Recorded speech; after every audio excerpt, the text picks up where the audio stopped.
Most anime introductions are designed to excite you. They show power, they tease destiny, they promise growth. Naruto Episode 1 does none of that.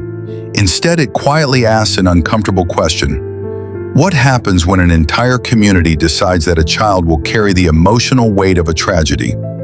Not because the child caused it, not because the child chose it, but because the adults never learned how to process their fear. This episode is not about ninja exams. It's not about pranks. It's not even about the nine-tailed fox. It's about social punishment, emotional neglect, and what happens when silence becomes policy. And once you understand that, Naruto's opening episode stops being simple and starts becoming deeply disturbing. Before Naruto ever opens his eyes, the Hidden Leaf Village experiences its worst nightmare.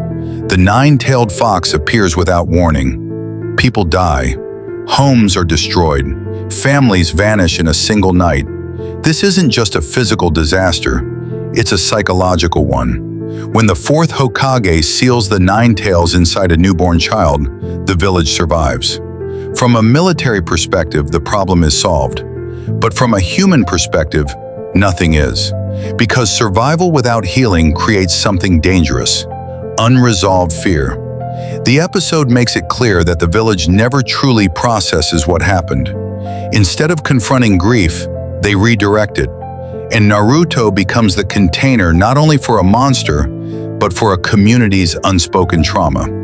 Here's the most damaging choice the village makes. They never tell Naruto the truth. He grows up surrounded by fear, avoidance, and rejection, but with no explanation. Adults glare at him. Shopkeepers refuse service. Parents pull their children away, but no one sits him down and explains why. This silence creates a unique kind of damage. Naruto doesn't grow up angry at the village. He grows up confused about himself. He learns subconsciously that something is wrong with him, but he never learns what. And when a child grows up without context, they don't develop clarity, they develop shame. Naruto spends his early life trying to fix a problem that has no name. Naruto's personality is often misunderstood. People call him annoying, reckless, immature. But Episode 1 quietly reframes everything. Naruto isn't loud because he's unintelligent. He's loud because silence hurts.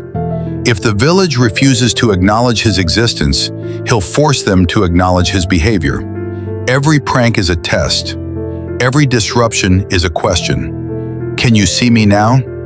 Naruto would rather be hated than invisible. And that single survival instinct explains almost everything about who he becomes.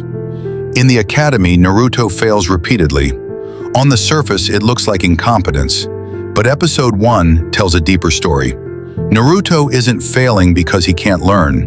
He's failing because no one believes he can. No mentorship, no patience, no individualized support. When a system expects someone to fail long enough, failure stops being an accident. It becomes an identity. Naruto doesn't just fail exams.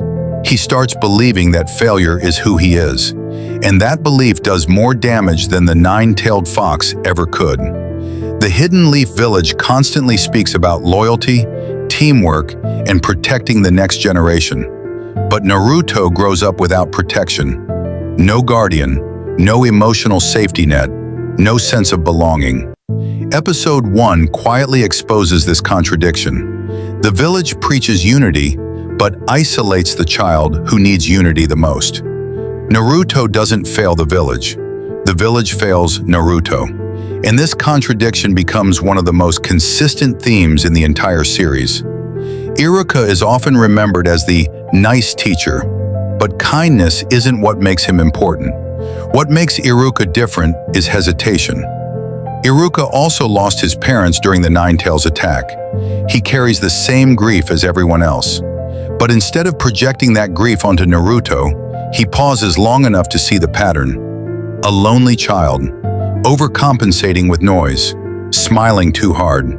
Iruka doesn't excuse Naruto's behavior. He understands it. And understanding breaks cycles that punishment never can. When Naruto steals the forbidden scroll, it's framed as a mistake, but context matters. Naruto has just failed again. Once more, he's told he doesn't belong.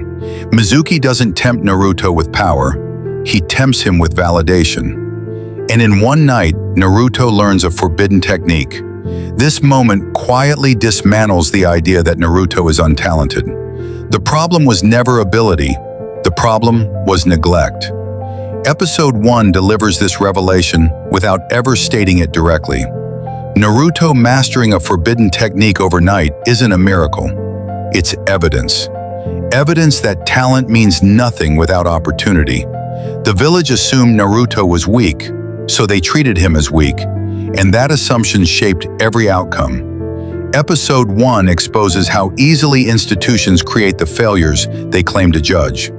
When Naruto finally learns the truth about the nine-tailed fox, he doesn't rage. He shuts down, because suddenly everything makes sense. The stares, the avoidance, the hatred. Naruto doesn't ask, "Why me?" He already knows. That reaction alone tells you how deeply the village failed him. Iruka steps in front of Naruto, not to deny the truth, but to redefine it. Naruto isn't a monster because something dangerous lives inside him. He's a survivor because he lived through something no child should have. This is the first time someone chooses Naruto publicly, and that single act reshapes Naruto's future more than any technique ever could. Naruto doesn't gain power in episode 1. He gains acknowledgement.